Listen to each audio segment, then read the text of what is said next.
இஸ்ரேலுக்கு எதிராக சட்டென கொதித்தெழுந்த ஜெர்மன் சான்சலர் ஓலாஃப் ஷோல்ஸ். எல்லாரும் ஒரே குட்டையில் ஊறிய மட்டைகள்தான். ஐசிஜேயின் புதிய பதில் south ஆப்பிரிக்காவுக்கு.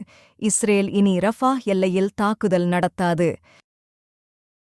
German chancellor Olaf Scholz காசாவில் இஸ்ரேல் நடத்திக் கொண்டிருக்கிற இனப்படுகொலையில் மேற்கத்திய நாடுகள் இஸ்ரேலை கையாண்ட விதத்திற்காக மேற்கத்திய நாடுகளை விமர்சித்ததுடன் முதல் நாளிலிருந்தே அத்துமீறி வரும் இஸ்ரேல் சர்வதேச சட்டத்தை மதிக்குமாறு இஸ்ரேலை வலியுறுத்தியிருக்கிறார். இஸ்ரேலை வலியுறுத்துவது எல்லாம் சரி, இவரும் மேற்கத்தியர்தானே, அதுவும் முக்கியத்துவம் வாய்ந்த ஜெர்மனி நாட்டின் அதிபர். இவரை யார் வலியுறுத்துவது? ஆடுகள் நனைகிறதே என்று ஓநாய்கள் அழுததாம் என்கிற பழமொழிதானே நினைவுக்கு வருகிறது. சற்று யோசித்துப் பாருங்கள். இஸ்ரேலை கண்டிப்பதில் என்ன பயம் இருக்கிறது இவர்களுக்கு? இஸ்ரேல் மீது பொருளாதாரத் தடை விதிப்பதற்கு என்ன பயம் இவர்களுக்கு? காசா மக்களுக்கான நிவாரணப் பொருள்களை நேரடியாக விமானத்தில் ஏற்றிச் சென்று காசாவில் இறக்க என்ன பயம் இவர்களுக்கு? மருத்துவர்களையும் மருத்துவ உபகரணங்களையும் மருந்துகளையும் காசாவுக்கு எடுத்துச் செல்வதில் என்ன தடை இருக்கிறது இவர்களுக்கு? பாலஸ்தீன மக்களுக்கு உதவக்கூடிய UNRW எக்கு சேர வேண்டிய பொருளாதார உதவிகளை நிறுத்தியது ஏன்? எல்லாமே வேடங்கள்தான். நல்லவர்கள் போல காட்டிக்கொள்வார்கள், கூடவே இருப்பார்கள். நேரம் வரும்போது முதுகில் குத்திவிட்டு எனக்குத் தெரியாது உனக்குத் தெரியாது என்று சொல்லி விட்டுப் போய்விடுவார்கள். இவர்கள் எல்லாம் உலகத் தலைவர்கள். ஊடகங்களும் இவர்களைத்தான் தலையில தூக்கி வைத்து கொண்டாடுகிறார்கள்.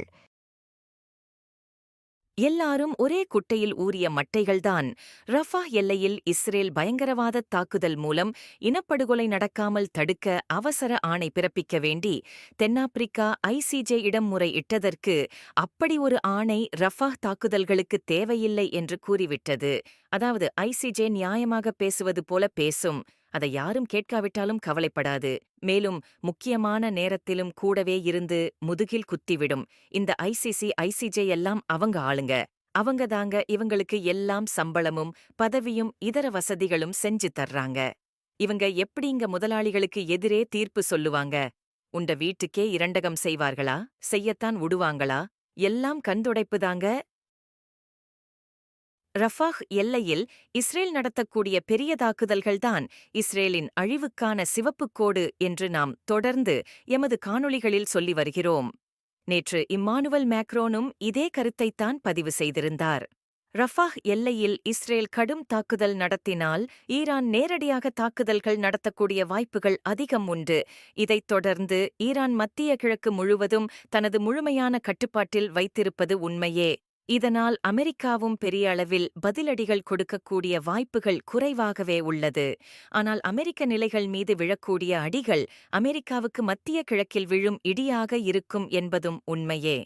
இந்த நிலையில் பயங்கரவாத போதையிலிருந்து சற்று புத்தி தெளிந்து சுதாரித்துக் கொண்ட இஸ்ரேல் ரஃபாஹ்வில் தரைவழித் தாக்குதல்களை இனி நடத்தாது. ஈரானின் தயார் நிலை, அமெரிக்காவின் தலையீடு சுருக்கப்பட்டுள்ள நிலையில் இஸ்ரேல் அரசாங்கத்துக்கும் ஏற்பட்டுள்ள கருத்து வேறுபாடுகளே இந்த முடிவுக்குக் காரணம் என்று கூறப்படுகிறது. இந்த செய்தியை லெபனானிலிருந்து வரும் அல்மயாதீன் தொலைக்காட்சியும் உறுதி செய்துள்ளது. ஆனாலும் வாழ்வா சாவா என்ற நிலையில் குற்றுயிரும் குலையுயிருமாக இருக்கும் இஸ்ரேல் அமெரிக்காவின் ஆயுதங்கள் கிடைக்கப் பெற்றால் தாக்குதல் நடத்தத் தயங்காது என்பதை மறுக்க முடியாது. இன்று அமெரிக்கா மத்திய கிழக்கில் காலூன்றி நின்றிருக்கிறது என்றால் அதற்கு காரணம் இஸ்ரேல்தான். இஸ்ரேல் இல்லை என்றால் மத்திய கிழக்கில் அமெரிக்கா இல்லை. மத்திய கிழக்கு இல்லை என்றால் அமெரிக்காவில் பொருளாதாரம் இல்லை. பொருளாதாரம் இல்லை என்றால் அமெரிக்கா ஒரு சூப்பர் பவர் இல்லை. சூப்பர் பவர் இல்லை என்றால் அமெரிக்காவை கண்டுகொள்வார் யாரும் இல்லை. அமெரிக்காவை யாரும் கண்டுகொள்ளவில்லை என்றால் மீண்டும் மத்திய கிழக்கு நாடுகளை மிரட்டும். இஸ்ரேலுக்கு ஆயுதங்கள் கொடுக்கும். இந்த சக்கரம் சுழன்று கொண்டேதான் இருக்கும். மத்திய கிழக்கில் இஸ்ரேல் இருக்கும் வரை இந்த சக்கரம் சுழன்று கொண்டே இருக்கும். இந்த சக்கரத்தின் அச்சாக இருப்பது இஸ்ரேலின் பயங்கரவாதம். கொசுத் தொல்லைகளைப் போல அங்கங்கே சிறு சிறு தாக்குதல்களை நடத்தி இஸ்ரேலை ஒழிக்க முடியாது. கசாவுக்குள் நடத்தப்பட்டுள்ள நாசங்களுக்கு இணையான நாசங்கள் பயங்கரவாத தலைநகரான டெலவிவிலும் நடைபெற வேண்டும். ரஃபாவில் இஸ்ரேல் நடக்கவிருக்கும் பெருந்தாக்குதல்கள் இஸ்ரேலை இந்த நிலைமைக்கு கொண்டு செல்லலாம். ஈரான் செய்தால் ஈரானுக்கும் ஏராளமான இழப்புகள் ஏற்படுவதை தடுக்க முடியாது. ஈரான் அழிந்துவிட்டால் அரபு மன்னர்கள் என்ன நினைப்பார்கள்? ஈரானில் எழுந்த இஸ்லாமிய எழுச்சியைப் போல தங்கள் நாட்டிலும் இஸ்லாமிய எழுச்சி ஏற்பட்டுவிடுமோ? தங்கள் அரசாட்சி பறிபோய்விடுமோ என்று முன்னரே பயந்திருந்த அரபு மன்னர்கள் ஈரான் ஒரு முஸ்லிம் நாடே அல்ல என்று பிரச்சாரம் செய்து வந்தார்கள். வஹாபிசம் என்ற ஒரு கடும்போக்கு அமைப்பை உருவாக்கி இதற்காக பயன்படுத்திக் கொண்டார்கள். மேலும் இந்த வஹாபிசம் என்பதே பயங்கரவாத யூதர்களின் கண்டுபிடிப்பு என்று பல ஆய்வாளர்கள் கூறுகிறார்கள். இந்த வஹாபிசம் அமைப்பின் பல பெயர்களிலுள்ள கிளைகள் முஸ்லிம்கள் மீதும் முஸ்லிம் அல்லாதவர்களின் மீதும் தீவிரவாத தாக்குதல்களை நடத்தி உலகம் முழுவதும் உள்ள முஸ்லிம்களை தீவிரவாதிகளாக சித்தரித்து இஸ்லாம் எல்லோருக்குமான ஒரு மார்க்கம் அல்ல, அது தீவிரவாதத்தை போதிக்கிறது என்று பொய் பிரச்சாரங்களை அத்தாட்சியுடன் சமர்ப்பித்து இஸ்லாத்தை ஒழிக்க தீவிர முயற்சிகள் மேற்கொண்டன. தற்போது கூட தமிழ் படங்களில் கூட தொப்பி அணிந்த, தாடி வைத்துக் கொண்டுள்ள, தொழுகை முடித்து எழுந்து வரும் ஒரு நபர் தீவிரவாதியாக கொலை கொள்ளைகளுக்கு ஆணையிடும் ஒரு சமூக விரோதி போல சித்தரிக்கப்படுவதை நாம் காண்கிறோம்.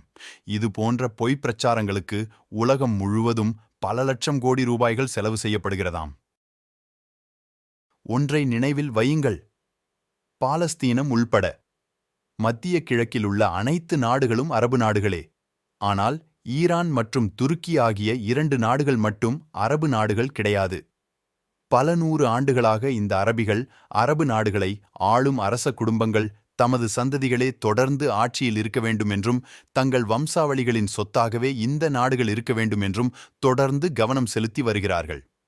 இந்த அளவற்ற பேராசையின் காரணமாக தங்களையும் தங்கள் சந்ததிகளையும் காப்பாற்றிக் கொள்ள வேண்டும் என்று துடித்துக் கொண்டிருக்கிறார்களே தவிர இஸ்லாத்தையும் அதன் மாண்பையும் சமத்துவத்தையும் சகோதரத்துவத்தையும் ஈமான் என்கிற உறுதியான நம்பிக்கையையும் இந்த உலக வாழ்க்கை சுயநலத்திற்காகவும் சுய வளத்திற்காகவும் சுய முன்னேற்றத்திற்காகவும் அல்ல என்பதை மறந்து, இஸ்லாம் போதிக்கும் எளிமையான வாழ்க்கையை அறவே மறந்து இஸ்லாம் காட்டும் நீதி நெறிகளிலிருந்து முழுவதுமாக விலகிச் சென்று விட்டார்கள்.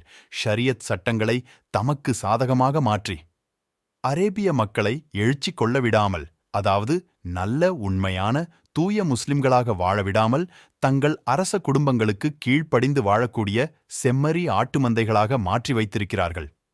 அரசனானாலும் ஆண்டியானாலும் அனைவரும் சமமே என்னும் இஸ்லாம் காட்டும் எளிமையான வலிமையான வாழ்க்கை நெறிமுறையை உலகம் முழுவதும் விதைக்கத் தவறிவிட்டார்கள்.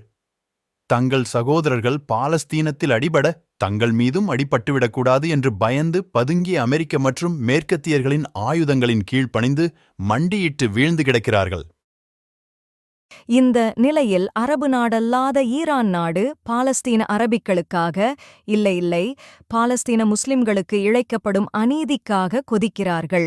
எவ்வளவு பணக்கார அரபு நாடுகள் செல்வச் செழிப்புடன் சுகபோக வாழ்க்கை வாழ்கிறார்கள்.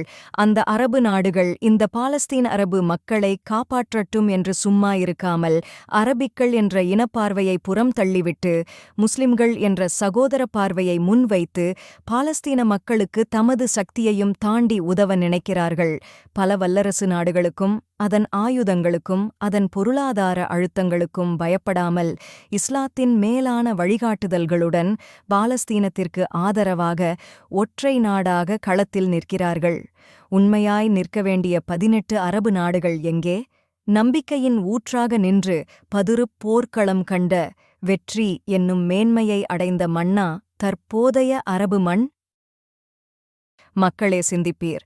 அரபு மன்னர்கள் ஒழிந்தால்தான் இஸ்லாத்திற்கு பொழிவு, இல்லையென்றால் அழிவு என்கிற எமது வாதம் சரியா தவறா என்று நீங்கள் கூறுங்கள்.